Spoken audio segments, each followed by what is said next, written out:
سلام، امروز 28 سپتامبر 2025 یک شنبه ساعت 9:20 شبه. یه نگاهی بکنیم به مارکت آمریکا، ببینیم که در هفته که گذشت چه اتفاقاتی افتاد و هفته آینده چه چیزهایی رو میتونیم انتظار داشته باشیم. از SPY شروع میکنیم که SPY ETF یکی از بزرگترین شاخص های آمریکاست، S&P 500. همونطور که ملاحظه میکنید در تایم فریم دیلی روز جمعه آخرین روز هفته گذشته یک کندل سبز نه چندان بزرگ متوسط رو ما تشکیل دادیم و دقیقا روی یه مقاومت خیلی مهم همونطور که میبینید اینجا وایساد. هفته آینده اگر بتونیم که این ناحیه رو از 661 و 82 تا 662 و نیم این اریا رو در واقع بشکنیم به سمت بالا، ناحیه بعدی که میتونیم انتظار داشته باشیم که اونجا گیر کنه و یه مقاومت داریم اینجاست، تقریبا دور و بر 664 و 70. دقت کنید اعدادی که من میگم هیچ وقت یه عدد دقیق نیستن، نه همه یه اریا هستن که میتونه بالا یا پایینشون در واقع قیمت بره و کلوز بشه، ولی باید دقت کنید به این اریا. آره الان دقیقا روی مقاومت خیلی مهم واسطه و خیلی حیاتیه که ببینید بعد از این چه اتفاقی میفته. اگر که نه اینجا رو نتونه رد کنه و به سمت پایین بیاد، اولین ساپورتی که داریم در واقع اینجا تو این ناحیه بین 659 و 60 اینا تا 660 و 30 اینطوری هست. اینجا یه ساپورت داریم و خب اگر که اونم نگه نداره دیگه میریم تا 657 658. و البته اگر که واقعا این چون الان این مقاومتی که روش وایساده خیلی مقاومت مهمیه، مقاومت کوچیکی نیست، مقاومت بزرگی و اگر اینو نتونیم نگه داریم دیگه من فکر میکنم میریم پایین تر، یعنی فکر نمیکنم دیگه اینجا رو 659 اینا هم وایسه. یه فکر میکنم واقعا ممکنه تا اینجاها 654 5 بیاد پایین. برای همین این کندل که شکل گرفته جمعه خیلی مهمه، ببینیم هایش رو میتونیم بزنیم یا اینکه نه برمیگردیم به سمت پایین. QQQ رو نگاه بکنیم که QQQ در واقع ETF شاخص نزدک هست. اوکی، و اگر که من این خطا رو پاک کنم، اوکی همطور که میبینید دقیقا QQQ SPY یک رفتار رو داشتن هفته پیش و روز جمعه میبینید که دقیقا تو QQQ هم یک کندل سبزی رو با یه سایه بزرگتر از پایین ما تشکیل دادیم و دقیقا این هم اومد روی اینجا روی این مقاومت 595 و 72 تقریبا وایساده و دوباره عین SPY اگر که بتونیم رد کنیم به سمت بالا احتمالا تا 598 99 میریم بالا، ولی اگر نتونیم دیگه احتمالا میریم پایین تا 591 بعد 588 و بعدش هم 584 اینجا.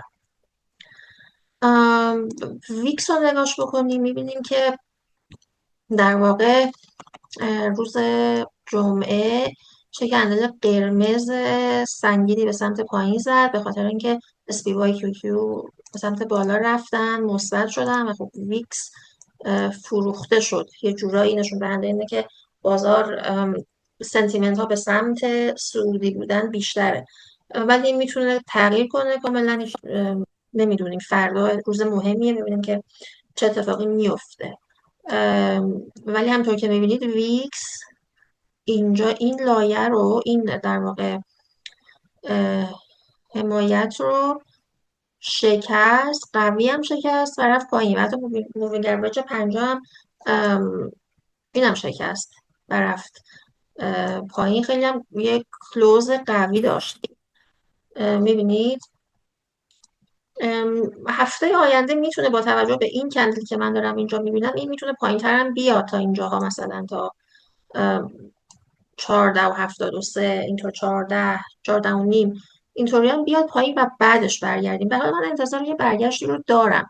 اگر که SPY رو بریم تو تایم فریم های بالاتر نگاش بکنیم، مثلا مانتلیش رو ببینیم که واقعا از اپریل که این در واقع کندل برگشتی رو ما درست کردیم، دیگه فقط همینطور رفتیم به سمت بالا و انتظار میره که ما اینجا یه پولبک رو داشته باشیم. به نظر میاد که تو ماه اکتبر این اتفاق بیفته و بعید نیست که ما تو سپتامبر این 2-3 روزی که باقی مونده بتونیم بالاتر هم بریم. ولی به هر حال من منتظر یه همچین چیزی حداقل هستم. حالا شاید اکتبر و شاید اکتبر و ماه بعدش نوامبر هم همچین اتفاقی بیفته و بتونیم بیایم پایین تا حداقل اینجاها، تا این ناحیه. یعنی واقعا لازم داریم برای یک مارکت هلسی باید یه همچین اتفاقی بیفته. اینکه فقط بریم بالا یعنی حداقل من و فکر میکنم خیلی از تریدر دیگه خیلی کانفیدنت نیستن که حداقل بخوایم سوینگ انجام بدیم. و کیو رو نگاه کنیم. کیو هم همینطور مانتیش رو نگاه بکنید که از اپریل همینطور رفته بالا. خب یه نگاه بکنیم به اتفاقاتی که هفته آینده پیش رومون هست. کلندر رو نگاه بکنیم ببینیم که چیا داریم هفته دیگه، یعنی در واقع از فردا تا آخر هفته چه اتفاقاتی میتونه بیفته. دوشنبه 29 سپتامبر بریم ببینیم چه خبره. ساعت 7:30 صبح فد والر سپیچ رو داریم. اتفاق خاصی نداریم. یه سری فقط همینطور که میبینید فد سپیچ داریم. یه سری اعضای فدرال رزرو دوباره سخنرانی دارن. من نمیدونم که این واقعا اعضای فدرال رزرو خیلی علاقه دارن که همه سخنرانی کنن، چون الان هر هفته ما تقریبا این فد سپیچ رو داریم که اعضای مختلف میان و سخنرانی میکنن. فکر نمیکنم تاثیر خاصی داشته باشه، برای خیلی مهم نیست. همونطور که میبینید چیزی هایلایت نشده برای آمریکا.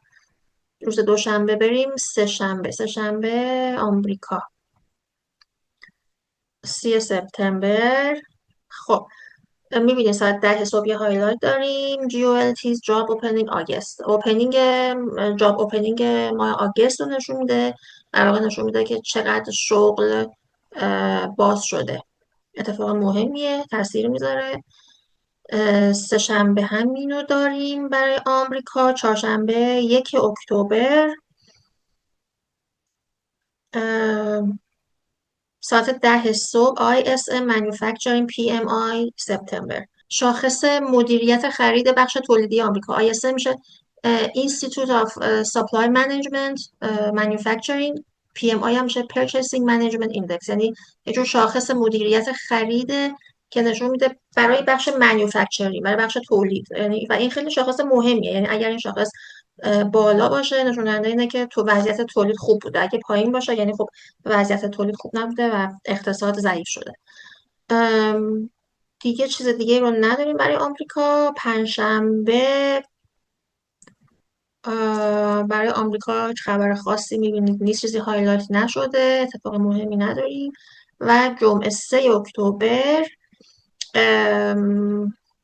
اتفاق مهمی داریم. 8:30 صبح NFP میاد بیرون، نان فارم پیرول، که من قبلا صحبت کردم در موردش، جزء ویدیوام تو اینستاگرام هم هست که نان فارم پیرول میشه در واقع شاخصی که نشون میده چقدر شغل ایجاد شده و از بین رفته در آمریکا، شغل‌های غیر از کشاورزی و یه سری مشاغل دیگه. شاخص مهمیه، دوباره نشون دهنده اینه که اقتصاد چطور پیش میره، یا شغل خوب درست شده، چقدر شغل درست شده در ورسوس اینکه چقدر شغل از بین رفته. و خب همین دیگه برای آمریکا. ساعت 10 صبح هم همون روز ISM سرویس PMI رو داریم. همونطور که بالا بهتون گفتم ISM Manufacturing رو داشتیم که در واقع شاخص مدیریت خرید برای اقلام تولیدی بود، برای تولید کننده ها بود. این شاخص مدیریت در واقع اقلامی که مربوط به خدمات و سرویس میشن. اینشون دهنده دوباره اینه که آیا وضعیت خدمات قوی بوده یا اینکه نبوده. هفته بسته میشه، پس اتفاقات مهمی رو داریم. مهمترینش به نظرم NFPه که روز جمعه داریمش و بعد از این واقعا شاید مارکت بخواد برگرده.